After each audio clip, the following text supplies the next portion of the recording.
When I was started coaching, everybody was going for the $100,000 a year target. It became a monetary target.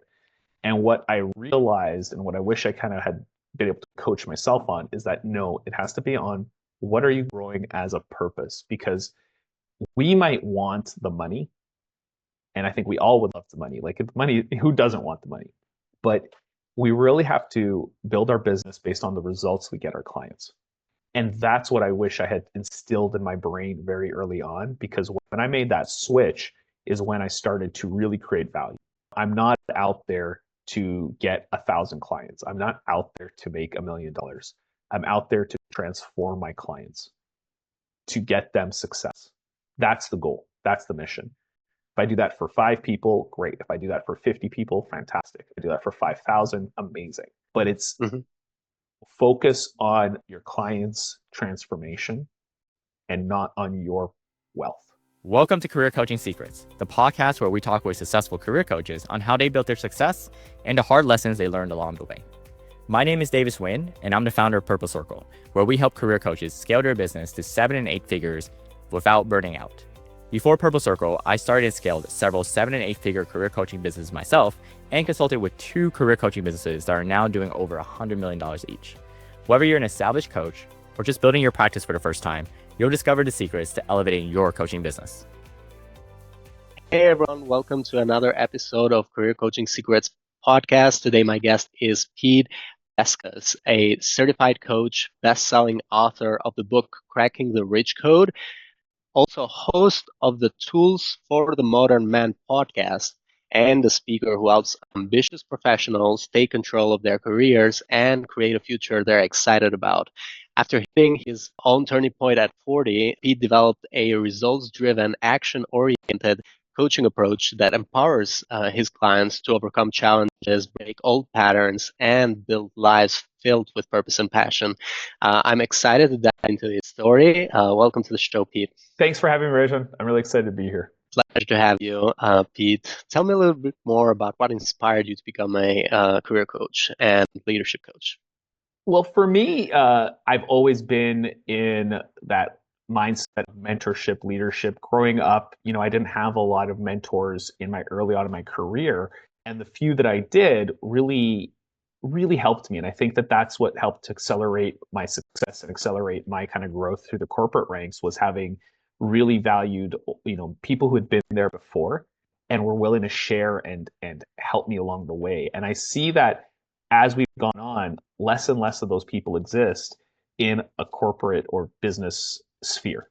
And, I saw it as a need. I see leadership and the idea that, to advance in your career, you have to become a leader. You have to step into your leadership qualities. So when I started my coaching, I didn't actually start off in career coaching, but I evolved to it because that's where I see the biggest need. I see it every single day in what I do as well and where we need to see people going. And that's why I've gotten into the career sphere. Did you initially start on leadership coaching and then move to career coaching and doing it both right now? Or what was the primary? The primary was kind of career pivots. But then as I started working with people, I realized that the real underlying issue isn't a pivot. A lot of people get to a certain point in their career and they'll be like, well, I just want to quit and go do something else. That's what I did. That's what a lot of people I know do. Like they just make drastic choices at some point during their career that may or may not work out. But I saw the underlying issue as there's no vision as to where you're going next. So I first started coaching people on their pivots, like when they get to that point. Now I've transitioned more to sitting down with them and trying to understand where are they ultimately wanting to go. Some people, they want to be entrepreneurs. Some people want to be CEOs. Some people want to be technical experts. And it's about how can you be successful in that area that you want to go into. And from what I'm seeing as well, as you start to progress in your career and you become a technical expert, in order to move to the next level, you have to pick up the leadership skills and that leadership component. That's what I tell people in their transition to. So it's really about once you've established and you're a technical professional and technical expert, and it could be anything. You could be very, very good sales and a very, very poor manager, the leader of people. You can be a very, very good engineer and a very, very poor, business unit manager, right? So it's really about how do you then take that next step And that's the skill most people are missing. Yeah, totally. And it's also not an easy switch to do to go from a regular employee, an expert in a field, right, to become a leader. It's tough pivot, or it's not an easy switch. Tell me a little bit more about your journey from the point that you became a career coach, like what we are doing right now, to where you are at right now. Basically, from when you started coaching to where you are at right now. So when I started coaching, like I said, I'm still employed. I'm an executive for state government as well. And so when I started coaching, it was with this mindset of leaving my day job. And that was the initial motivation. Get a coaching, pivot, leave the day job. As I progressed through my coaching practice, I also realized, oh, wait, there is a real symbiosis here. There's a real synergy between what I teach on a coaching level and then what I apply as a leader in the state service as well. So for me, those two things became a flywheel of this is what I teach, but it's also what I practice. Where I see a lot of my peers in the career coaching space, they're all HR professionals and they've come from that HR stream. And I'm an engineer by trade who has worked his way through management levels to the point where I'm an executive and I lead a team of near 100 people. It's a different mindset and it's a different perspective. So, what I offer my clients when I work with them is that how do you actually put all of these theories into practice? So, in my intro there, I'm an action-based coach. I'm an action and results-driven coach. So when I'm working with people, it's really about how do you make impact? How do you align with your team? How do you get noticed, right? By a hiring manager, by a manager that you're working for. And that I have that unique perspective being that manager, being that executive, right? And seeing what do I look for what stands out to me when I'm evaluating my talent and my resources. Moving to a marketing question more now, and where do you find your ideal clients? Where do you find them, and what's your main way of connecting with potential clients? I found, I've owned brick and mortar businesses. I've been in corporate. I've been in the public sector, and I'm now a coach as well, having my own small business. What I found has always been the recipe for my success is your community and your network. It's just like what I teach with career coaching. When you're applying for a job, yeah, your resume is a 1 to 2% chance. Just like, cold marketing or cold outbound strategies, those are very low percentage hits. So you're going to put a lot of effort in for very low returns.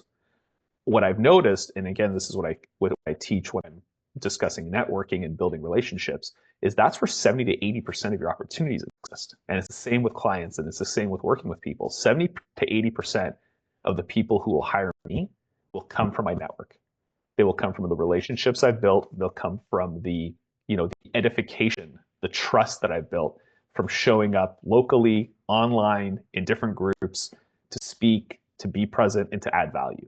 And that's where I've found the most success is through referrals and through my network. And when it comes to the referral network, if you were to give an advice on that, is basically just like you said, show up, going to these speaking events on your own community.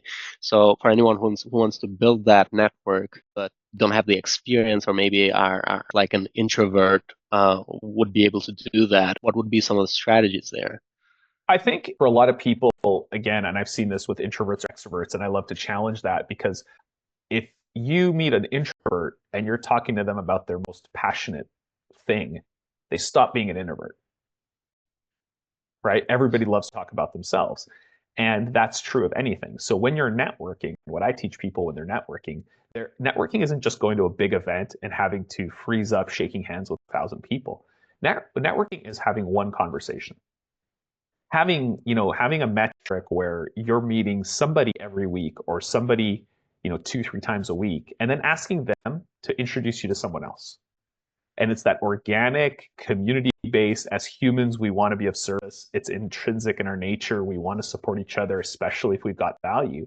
So for that person who's brand new, that person who might feel a little introverted or a little hesitant to step out of their comfort zone, I always suggest start with the people you know.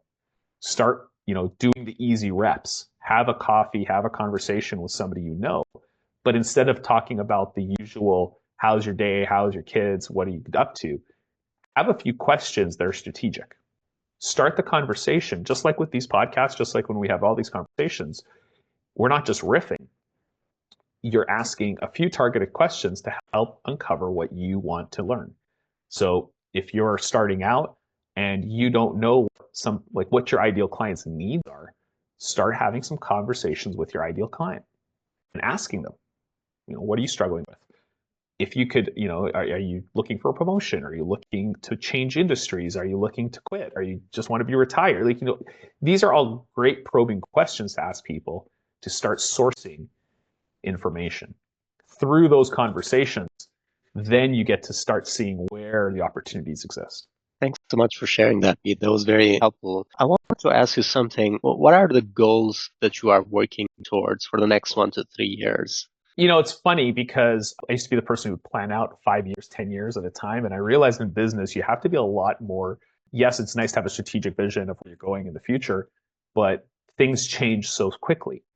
And I like to keep my options a little open. Again, as a person who uses my coaching practice to create success for, the state of California, I also use that to make my, I also use the lessons learned there to improve my coaching and improve the results of my clients. So for me, the next 3 to 5 years is a continuation of what I'm doing now. It's really about validating the work that I do with the people that I work with and just getting more results. I think the biggest challenge when you're in a position like I'm in, and I think a lot of coaches who have to juggle a 9 to 5 and a developing coaching practice, is how much are you going to take on? And I think that's the biggest challenge. So it's really about working with the right clients. It's also about, charging the right price so that you can make that time worthwhile and making sure you get the results. Yeah, and you just sparked my interest there when you said how much are you willing to take on based on the capacity that you have. And I wanted to ask you, how do you handle the balance basically between delivering great client results and managing business growth on the other side, in your case, plus the full-time job? That's really the biggest challenge. And I think that when you're juggling the priorities, you really have to be mindful of your schedule, your time, and what you say yes to. And I think, at least from my experience, would I jump out? Everyone uses that $1 million kind of as a watermark. Would you leave your job today if you could make $1 million tomorrow in coaching? It's a very attractive statement to make, but it's a very difficult one to answer, in my opinion, because do you have the capacity to serve that $1 million worth of clients? And there is a lot of moving parts that go into that. So for me, when I look at how do you balance it, well, it's the same thing. You got to learn to balance your time, your energy, your meetings, and your expectations. If you can do those things, then you can build practices along and transition mindfully from point A to point B. Yeah, definitely. In terms of investments, since you're doing this part-time, do you have any resources or support that's been valuable for you in growing your coaching business from the business perspective mainly?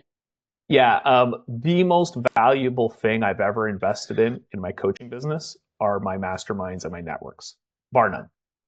Courses, everything else for me has never yielded the ROI of a really high level network of people. So people, and specifically groups of other people who are striving to achieve the same success as you, right? And I'm actually in 3 different masterminds right now for 3 different reasons. I'm in a mastermind for men, so that we can support each other and we have that, ability to create a community, which I think is critically important for anybody, whether it's men, women, anybody. A business mastermind, which is just a business coach and a bunch of other people who are building their practices. And then I'm also in a peer coaching mastermind, which allows for us to leverage on each other. Oh, wait, I'm in a 4th. This is my Crashing the Rich Code group, which is our book series that brings entrepreneurs, thought leaders, coaches together. And, it's just a great place to expand my network. So because my philosophy and my passion is my values and my network, I'm constantly growing my network. And that's where I invest my time and my money. And how do you find currently the masterminds that you're in? Is it like a platform like school.com, or is there somewhere else that you found them, or was it again through your network that you got to know them? Combination of both. Like, for example, the book series that I collaborated and hosted the podcast for, Cracking the Rich Code, I was approached by Jim Britt. He's a thought leader. He's been in the industry for over 50 years. He used to work with Jim Rohn, affiliate with Tony Robbins. So being part of that authors network was somebody coming to me. The men's group was a Facebook group that evolved. My coaching group was from my certification group, so other coaches who graduated with me from the same school. So it's about just maintaining those relationships and moving that forward.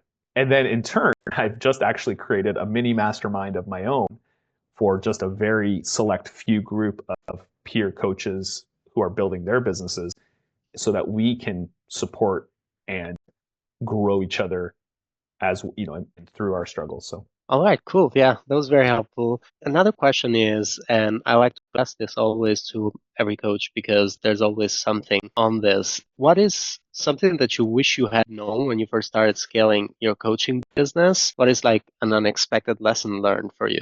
I think I wish I had as a mindset when I started out. When I started coaching, everybody was going for the $100,000 a year target. It became a monetary target. And what I realized and what I wish I kind of had been able to coach myself on is that no, it has to be on what are you growing as a purpose? Because we might want the money, and I think we all would love the money. Like, if money, who doesn't want the money?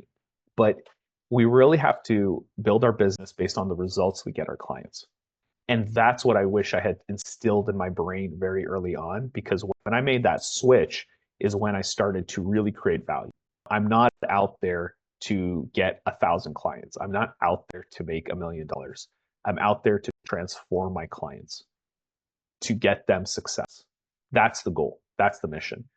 If I do that for 5 people, great. If I do that for 50 people, fantastic. If I do that for 5,000, amazing. But it's focus on your client's transformation and not on your wealth. Yeah, so basically focusing on their results and their impact you can have on them versus the monetary or the revenue side of it, because they are connected together. Even like if you are able to make a great impact, still your revenue is going to follow that effect.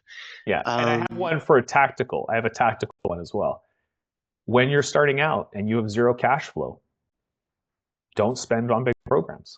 There are so many resources out there that are a low cost option for people who are just starting out, because in the beginning, you don't know your message, you're not good at delivering it, and you don't know what your client wants yet.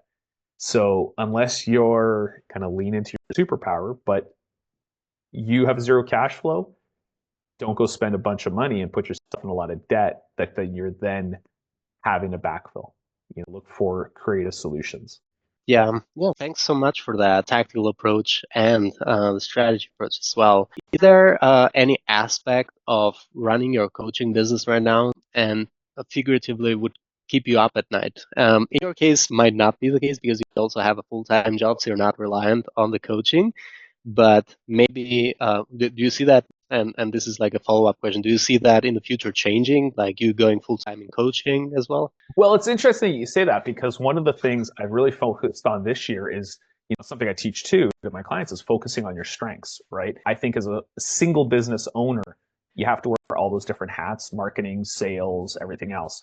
There are a lot of great resources that are out there to get you leads, but it's the sales, it's the conversion of those leads that really matters for the business. And I think that one of the things, again, I look at, my success or, where my limitations, and it's in that marketing and sales component. Because what's the superpower of most coaches?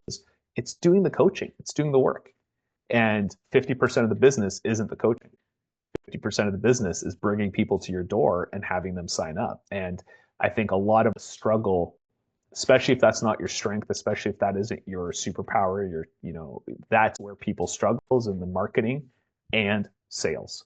And I always put those two together. So for myself, I always look at strategic partnerships and strategic ways to bring people in, whether it's affiliate marketing or whether it's, those a partnership with somebody who you have a deal with, a contract with, to go out there and actually close for you and set your schedule up. Like, I think those are things that, when I talk about creative solutions, having someone who's invested with you, I think is the next stage for real growth.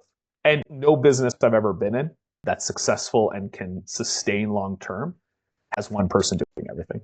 Mm-hmm. And your approach also kind of removes the weight from the sales part of it, because it's happening in a creative way. They're not just like meeting you for the first time and you're convincing them. So yeah, so thanks so much for sharing that. And is there any advice you would give to other career coaches who are going to be watching this, that are looking to scale their impact? You've already shared, by the way, quite a few tips so far, but if there's any other thing that you want to share as an advice for other career coaches that are watching this, feel free to do so. Well, I think it just goes back to my message across the board, which is get support, get people around you where you're adding value to them, they're adding value to you. Don't say no to a phone call. Don't say no to getting on a call with somebody and adding value, and create that, that brand of yourself, who you are, who you serve, and get out there and do it. Nothing is going to replace the repetitions, right, of actually doing it. So if you're going to commit to LinkedIn, go 100%. If you're going to commit to network, go 100%. Like, don't kind of half-ass it. If this is what you want and this is your passion, you have to go 100% into it. Thank you so much, Pete. And for anyone who wants to connect with you directly, they can find you at Pete Beskas on LinkedIn, also petebeskas.com on your website. Is there any other way that if they wanted to connect you, be part of your network as well, they could reach out? Those are the two best places to reach me, and I'm the only Pete Beskas in the world, so I'm easy to find. Well, thank you so much for coming to the show, Pete. Thank you for having me. That's it for this episode of Career Coaching Secrets. If you enjoyed this conversation, you can subscribe to YouTube, Spotify, Apple Podcasts, or wherever you're listening to this episode to catch future episodes. This conversation was brought to you by Purple Circle, where we help career coaches scale their business to 7 and 8 figures without burning out. To learn more about Purple Circle, our community, and how we can help you grow your business, visit joinpurplecircle.com.